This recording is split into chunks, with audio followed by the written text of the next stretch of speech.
Sometimes the tension that we're experiencing in our lower back can be caused from a different area in the body, such as our feet.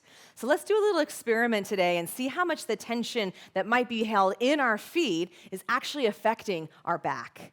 Make sure you have a tennis ball close by. We'll get to that in just a minute. Stand with your feet a comfortable distance apart. Maybe put just a slight bend in your knees, but not too much more than that. Arms are going to hang. Let your chin drop down, and just take a nice standing roll down. Stop at that place where you feel extra tension or you just can't go any further without it being painful in your back or in your legs.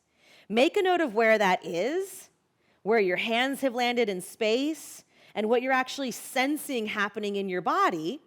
As you're ready to breathe out again, slowly stand back up. And we'll place our tennis ball on the floor and place the ball of our foot on top of it. Right in the center of the ball of our foot is where we're going to start. So putting some downward pressure there, we're going to roll it towards our heel. And then eventually put some downward pressure and bring it back underneath the center ball of your foot. We'll push down again, roll to the heel, and once again bring it back to the center. Going towards the inner edge of our foot, we want to be able to see the ball peeking out on the inside. A little bit of pressure there in the big toe joint, and then rolling along the inner edge of our foot to our heel, and rolling back to the big toe joint. It helps to do the hand gestures sometimes with this as well, so feel free to do that. Last place, we're going to roll towards the pinky side of our foot instead.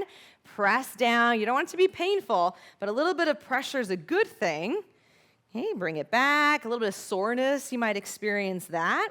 Back to the heel, back to the pinky side of the foot. Eventually find the middle of the ball of your foot, and we're just going to go back and forth several times, create some friction, get some blood stimulated in that area, wake the nerves up a bit.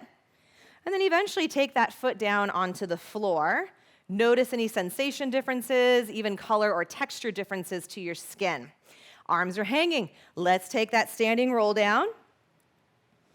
And just noticing if the arm of the leg that you just did is a little longer than the arm of the leg you haven't done yet. Deep breath in. As we're ready to exhale, we're going to slowly stand back up. And we'll do the same thing to the other foot now.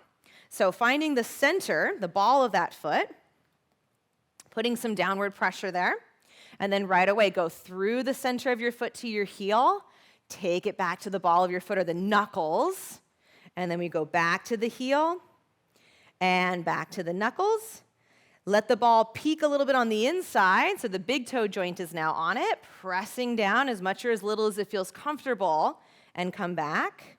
Roll to your heel again. Bring it back, and then we'll continue over to the pinky side of our foot. Same thing, roll along the outer edge and bring it back. Try to keep the toes relatively relaxed. That's generally hard to do, though, when we're doing this. And then we're just going to figure out where the center ball of the foot is one more time and go forward and back several times. Feel a little out of control, but it's a good thing. We want to create friction, again, stimulating fresh blood down there. And then we'll place that foot down. Stand where you were in the beginning, arms resting in front of us, maybe soft knees, maybe they don't need to be as bent this time.